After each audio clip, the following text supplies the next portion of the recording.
Olá, pessoal. Vamos começar mais uma conversa sobre direito previdenciário, discutindo os temas atuais, relevantes sobre o que está acontecendo com a Previdência Social, tendo a oportunidade de discutirmos um tema fundamental, super importante para a Previdência brasileira, que é a aposentadoria especial, que vem sendo profundamente alterada no debate sobre a reforma da Previdência Social e que talvez seja um dos temas que menos foi debatido pelos congressistas, apesar de estar sendo profundamente alterada. E ninguém melhor para falar sobre esse tema do que a Adriane Bramante, que é a maior especialista brasileira em aposentadoria especial, com a obra de maior sucesso sobre o tema e, aliás, a mais completa, né? O livro que está sempre ali ao lado quando a gente vai escrever sobre aposentadoria especial, seja na hora de formatar o voto, a sentença, seja na hora dos advogados escreverem as petições, né? E a Adriane, que está não só cada vez mais aprofundando as suas colocações, as suas exposições sobre aposentadoria especial, mas também participando de uma maneira extremamente ativa como presidente do Instituto Brasileiro de Direito Previdenciário, do debate sobre a reforma da Previdência. Então a gente fica muito feliz, Adriane, por te receber aqui. A gente sabe das dificuldades da sua agenda diante de tudo que está acontecendo e a gente se sente realmente prestigiado por ter você aqui. Obrigada, eu que agradeço. Obrigada eu. Bom dia a todos. Para mim é um prazer, Fábio, eu que agradeço o convite. É um prazer sempre estar aqui no IDS, a gente já é parceiro há muitos anos e para mim é um prazer, é uma honra estar aqui e participar com vocês desse tema. A gente tem discutido isso, eu falei isso ontem para o Fábio, que a minha revolta, porque a coisa está mudando, a reforma está mudando, e ninguém fala da especial. Então, essa oportunidade da gente falar da aposentadoria especial e da reforma, quem sabe as pessoas nos escutem, quem sabe isso reverbera no Congresso Nacional para que alguém fale sobre esse ponto tão caro para o trabalhador brasileiro, exposto a agente nocivo, que está sendo modificado. E assim, eu não vejo nenhuma movimentação de vigilantes, de eletricitários, de pessoas expostas a agentes nocivos em Brasília, discutindo, buscando o seu direito. Então, realmente é uma oportunidade ímpar essa discussão e eu agradeço muito, professor Fábio, pela oportunidade. Obrigada por vocês estarem aqui e aí, né, falando sobre isso. Hoje a gente tem a aposentadoria especial prevista na Constituição, disciplinada na lei, garantindo a aposentadoria aos 15, 20 ou 25 anos de exercício de atividade especial, sem idade mínima. Sem idade mínima. Na reforma, qual é a proposta? Na verdade, assim, hoje nós temos a aposentadoria especial. Eu posso dizer a vocês que é o melhor benefício da Previdência hoje é a aposentadoria especial, porque ela não tem idade mínima, ela não tem fator previdenciário, ela aposenta com tempo menor em relação aos outros períodos, às outras aposentadorias. E a reforma vem alterar significativamente essa aposentadoria ao trazer a idade mínima para a aposentadoria aos 25 anos de 60 anos de idade. Para a aposentadoria aos 20 anos, 58 anos de idade. E para a aposentadoria do mineiro permanentemente no subsolo, 55 anos de idade. Então vamos imaginar que a gente tem aí, que nós estejamos falando de 25 anos, que é a maioria dos casos. Para eu ter direito à aposentadoria especial após a reforma, o segurado tem que ter 25 anos de efetivo exercício exposto a agente nocivo, mais 60 anos de idade. Ou seja, para ele aposentar, ele vai ter que ter 60 anos de idade. Só que como que ele vai ter 25 anos e 60 anos de idade Ele vai ter que trabalhar, então, a partir dos 45, dos 50 anos, né, dos 40 anos de contribuição, só que ele já certamente trabalhou antes disso. Como é que fica essa aposentadoria, esse segurado, quando essa reforma for publicada? Parece um pouco incoerente. Totalmente incoerente. Eu não sei o que eles estão pensando, porque não fecha a conta, não fecha o cálculo. E eles trazem uma regra de transição que para a aposentadoria aos 25 anos é de 86 pontos. 86 pontos e 25 de contribuição efetiva exposta a agente nocivo. Então eu tenho que ter 25 anos de exposição, mais 86 pontos. Só que quando eu coloco 86 pontos com 25, eu tenho que ter 61 anos de idade. É mais do que a idade da regra permanente, que é 60. O que, na verdade, eles querem? Qual é a intenção? Na exposição de motivos a gente vê isso. A intenção do governo nessa proposta é que o trabalhador que está exposto a agente nocivo, após 25 anos, deixe a atividade especial e passe a exercer uma atividade comum. Só que a proposta não dá um plano B para o segurado. Então, a pessoa que é enfermeira, estudou, fez faculdade, trabalha exposta a agente biológico, agora eu vou jogar minha faculdade no lixo, porque eu vou fazer outra coisa que não seja a atividade de enfermeira. Então, a ideia do governo é que ela exerça uma outra atividade comum, sem exposição a agente nocivo, só que a proposta não reabilita, ela não dá, por exemplo, um benefício enquanto eu passo por essa reabilitação. Eu precisaria de um plano B, eu precisaria de um benefício nesse momento de transição. Segundo o governo, ele diz o seguinte, que o problema da especial não é na Previdência, que o problema da especial é o ambiente de trabalho e o problema, portanto, seria trabalhista.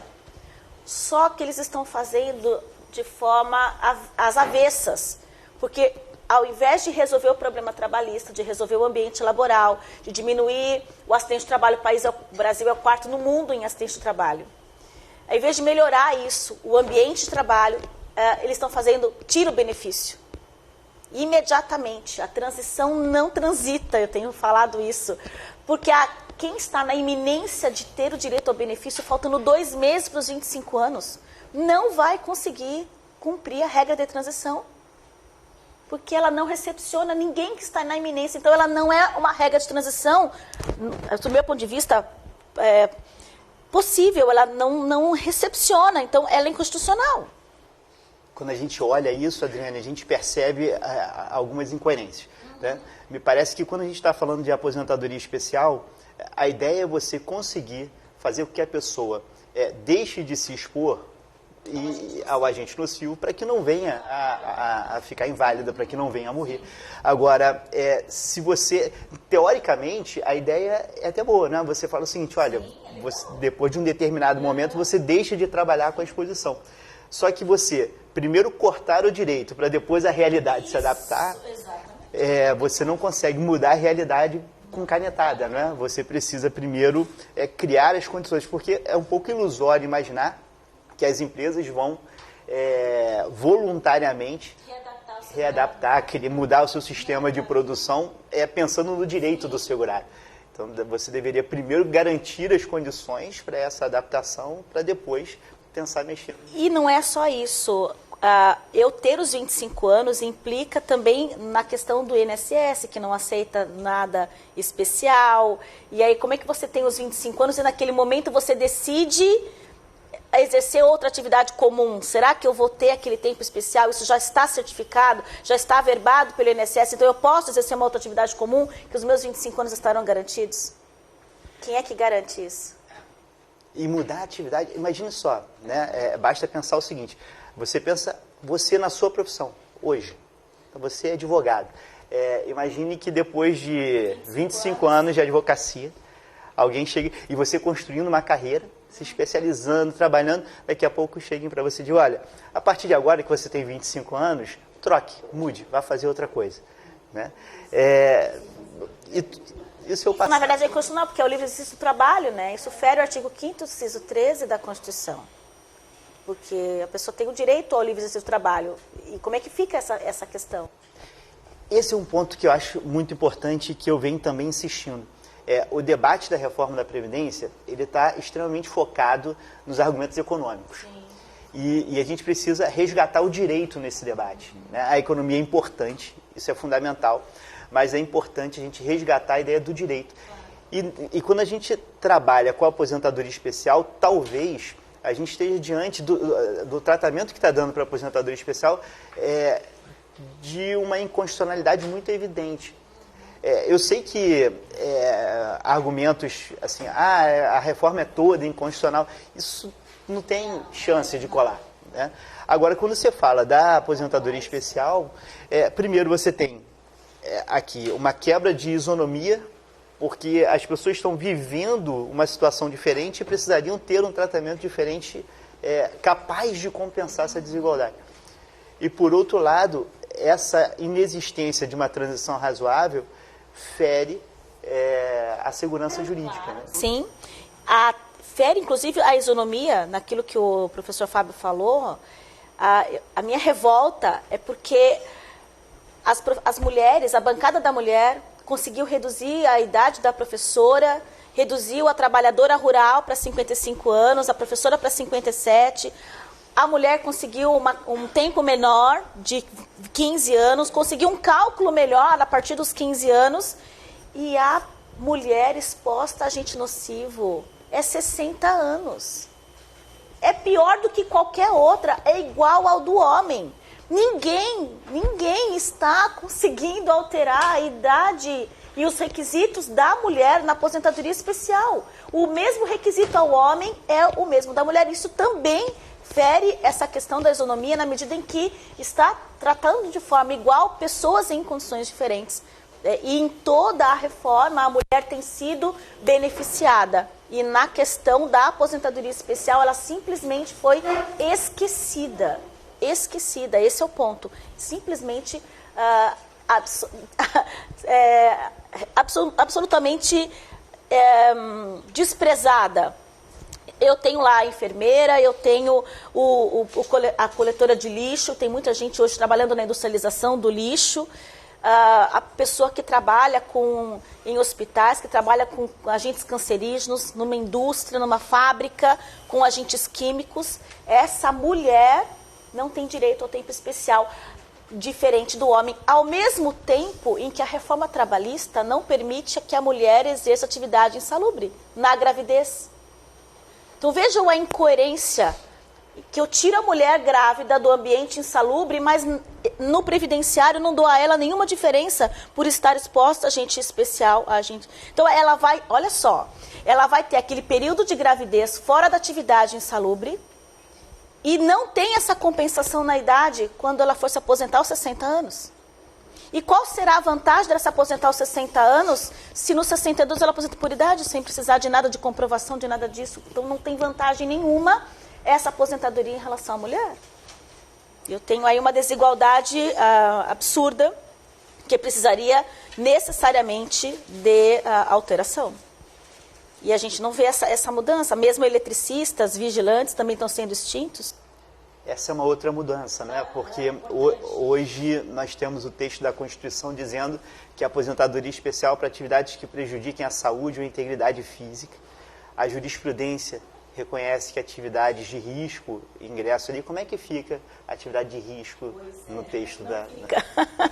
Na verdade, a proposta, ela veda expressamente o enquadramento pela periculosidade. Eles não falam nem em integridade física. Eles usam a expressão vedação à periculosidade.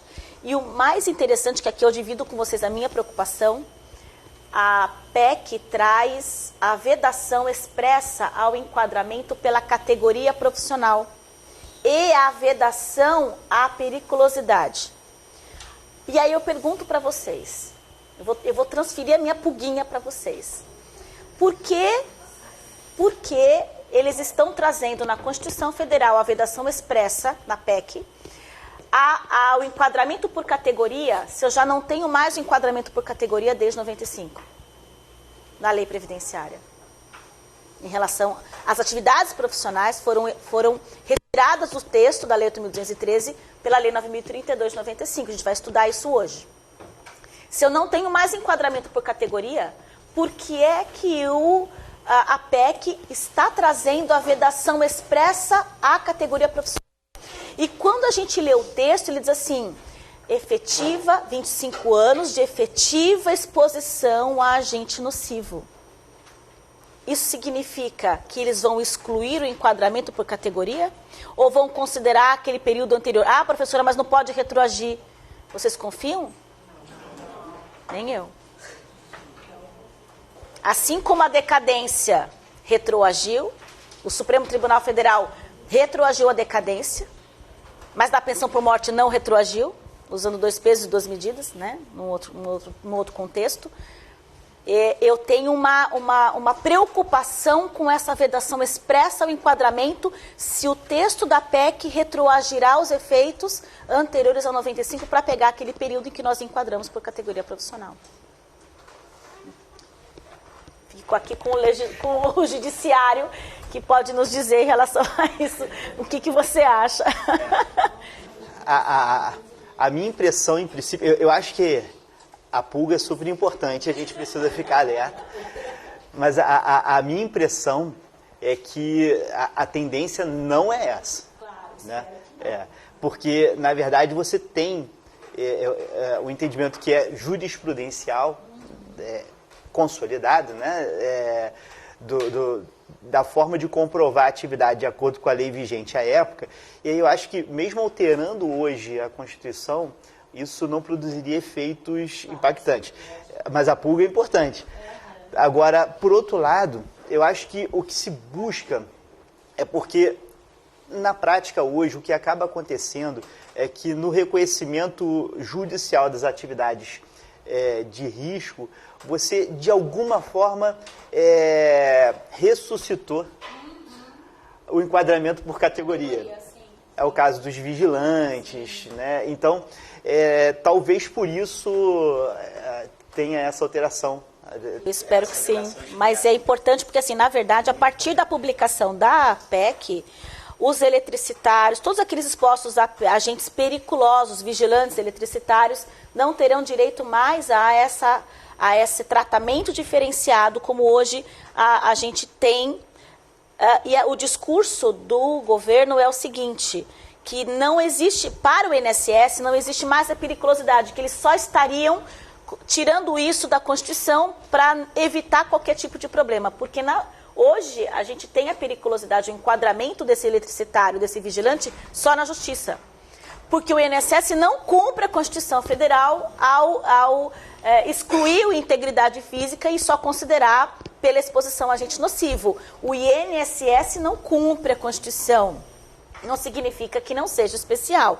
Tanto que judicialmente a gente consegue o enquadramento dessas duas situações de periculosidade. O que eles estão fazendo é cortar pela raiz.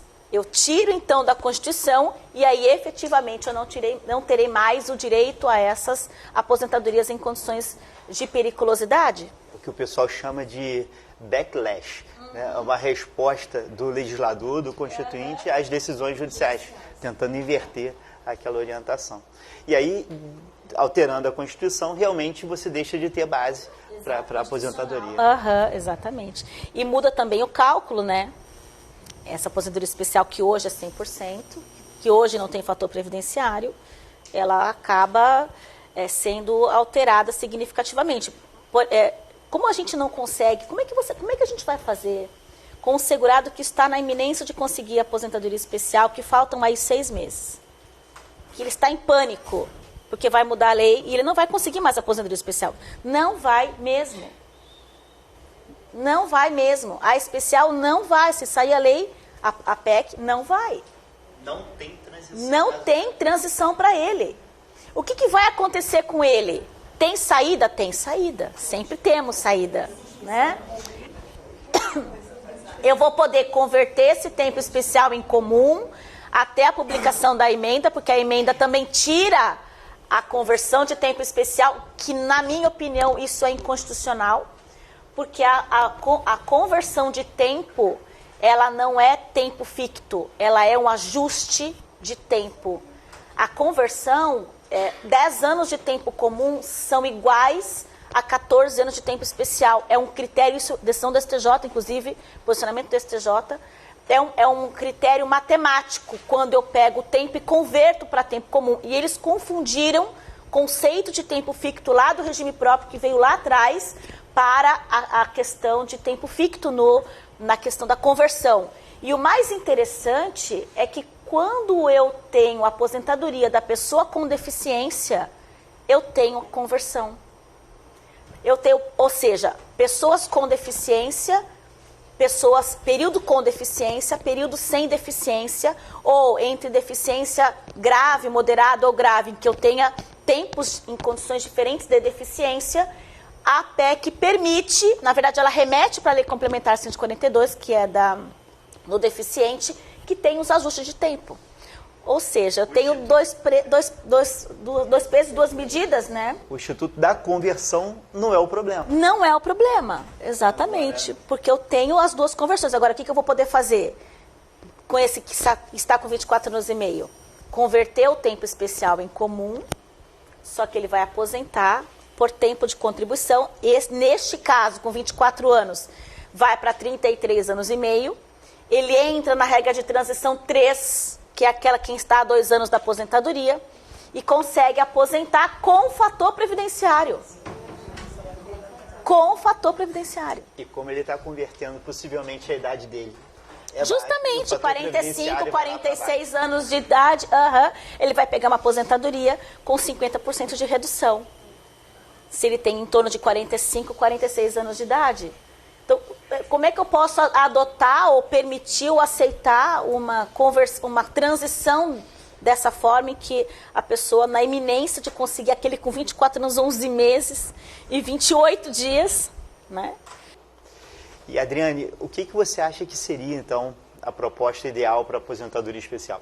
Acho que a aposentadoria especial, da mesma forma que a aposentadoria do deficiente, não deveria ter idade mínima, deveria ter critérios diferentes de tempo de contribuição. Até concordo de aumentar o tempo de 25 para 30, até concordo de mudar um pouco o cálculo, de não ser 100%, de ser um pouco menor, mas você ter uma idade de 60 anos e permitir que o segurado continue trabalhando nessa atividade até 60 anos, diferente, os policiais é 55, o professor é 57, estão negociando e a especial é 60. Então, nós tivemos quando a aposentadoria especial foi publicada em 1960, ela trouxe uma idade mínima de 50 anos. E na época, teve um deputado, o deputado Floriceno Paixão, que eu estudei pelo livro dele depois, ele foi um dos primeiros que escreveu um livro de 1.200 perguntas de direito previdenciário, e ele fez 2 emendas ao Congresso, porque tinham tirado a idade depois da aposentadoria por tempo de serviço, na época da Lopes, e esqueceram da especial. E ele coloca nessas emendas dizendo o seguinte, olha, na especial não cabe você colocar uma idade mínima. E ele apresentou 2 emendas, ou tira a idade mínima, ou coloca uma idade mínima de 40 anos, por exemplo, porque eu não posso permitir que um mineiro permanentemente no subsolo tenha uma idade de 50 anos, se com 35 ele já cumpriu 15 anos exposto àquele agente nocivo. E aí ele teria que esperar dos 35 até os 50 anos para se aposentar exposto ao agente nocivo.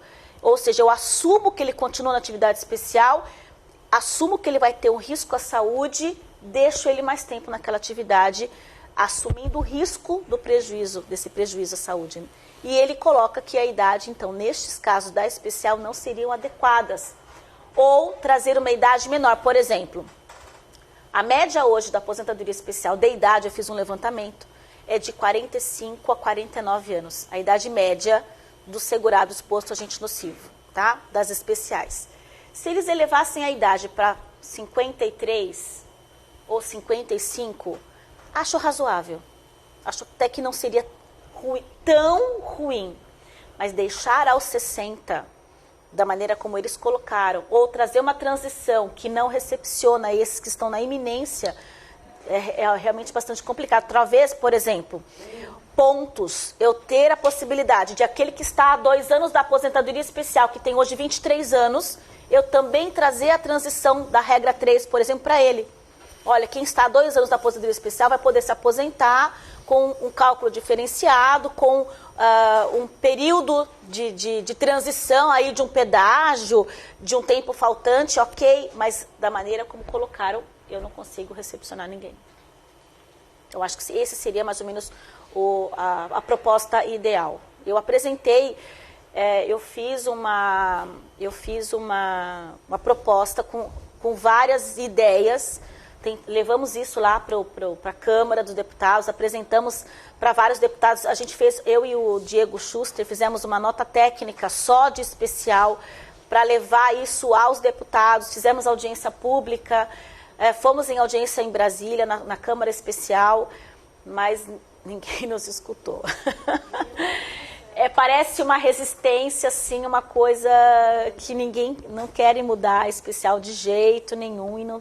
Eu tenho chamado esses trabalhadores de sem lobby.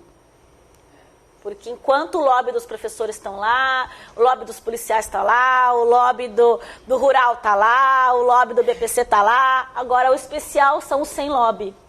Então são os metalúrgicos, que não tem mais o sindicato, né? Então tirou a força dos sindicatos, dos metalúrgicos, que era a maior força, porque a maior deles são os eletricitários, os vigilantes.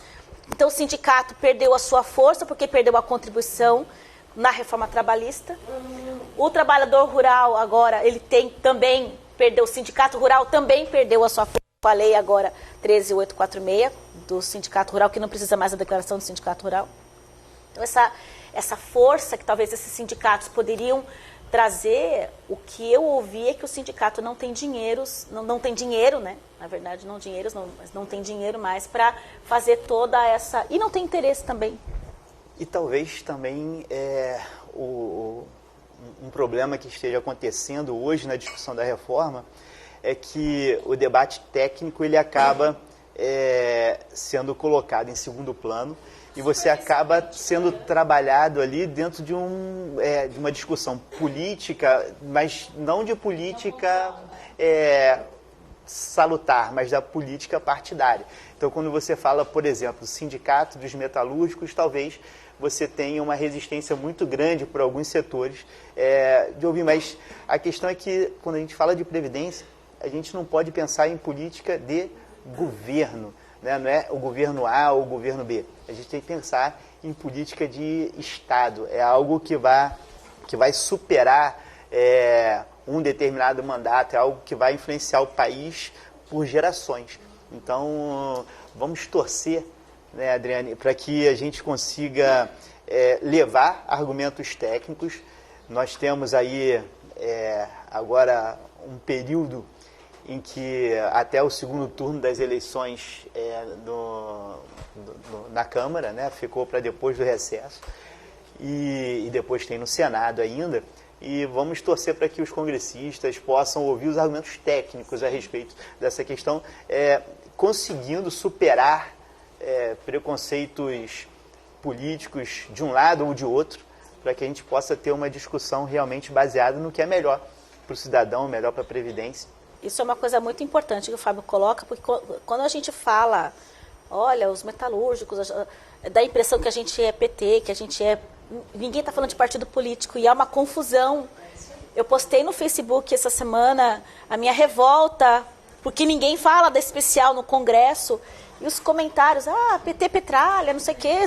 Gente, ninguém está falando de política, não estou falando nem de partido, nem de direita, nem de esquerda, nem de centrão, nem de nada. A gente está falando de direito social, de direito fundamental, de uma Constituição que está sendo modificada, de questões realmente pontuais, técnicas, como disse o professor Fábio. Então, a gente não está aqui discutindo política, a gente está aqui discutindo direito. E é completamente diferente. Infelizmente, hoje, as pessoas escutam ou não escutam, né? E se confundem com a questão política de partido. E não é uma discussão de classe. Eu não estou aqui discutindo o meu direito, o seu direito. Eu estou discutindo o direito dos trabalhadores, né? E questões pontuais que realmente vão causar um prejuízo a esses segurados, né? E é essa preocupação que a gente traz hoje. Mas não fiquem preocupados, não vão embora porque a especial vai acabar. Fiquem aqui, por favor, vamos aproveitar esse sábado, porque quero dizer para vocês que, apesar das modificações, tem muita coisa para fazer. E a gente trabalha com tempo pretérito. Tudo que passou, a gente vai precisar desse tempo especial. As pessoas vão precisar de tempo especial para converter até a emenda, para aumentar o direito, para chegar numa regra de transição melhor, para chegar nos pontos, para chegar na regra da idade, para chegar na regra de pontos, para chegar na transição, nas transições. Então, quanto mais tempo especial ele tiver, melhor. Vai chegar agora, nós estamos aí com a Lei 13.846 de 2019, que acabou de ser publicada e que vai fazer um pente fino em todos os benefícios previdenciários. E isso vai gerar muita ação judicial. Eu recebi, só para contextualizar aqui, posso falar? Pode, claro. Eu recebi um cliente na semana passada, aposentado desde 2010, e o filho entrou com uma revisão para transformar a aposentadoria por tempo de contribuição em aposentadoria especial. O que o INSS fez? O aposentado com 37 anos, o homem está, imagina, no sítio, lá no interior de Minas Gerais. Tá tranquilo. O que o INSS fez? Mandou para a perícia analisou o processo dele de acordo com a regra hoje. Pegou a questão da técnica utilizada, NHO e NR15, que a gente vai estudar hoje, diz assim, não está, antes de 2003 tinha que ser NR15 e estava NHO. Não pode, a perícia desenquadrou o tempo especial, ao invés de transformar a aposentadoria por tempo de contribuição em especial, está suspendendo a aposentadoria desse segurado, dizendo que ele não tinha 37, agora ele tem 31, de tempo comum, e está cobrando R$173 mil de atrasado, porque ele recebeu aposentadoria irregular. É isso que a gente está dizendo, são essas pessoas que vão chegar para vocês, para que a gente possa buscar esse direito, correr atrás, e vocês precisam conhecer a matéria justamente para fazer valer o direito dessa pessoa. Com reforma ou sem reforma, ainda tem muito trabalho. Muito trabalho, graças a Deus. O direito previdenciário é o que mais cresce, né? Graças a Deus tem, né? Porque, assim, pro advogado é bom, pro juiz é mais processo, né? Tá bom. Bom, pessoal, Adriane, obrigado por esse bate-papo. Obrigada, eu que agradeço. Obrigada, eu. A gente agora faz um rápido intervalo. Bom, obrigado.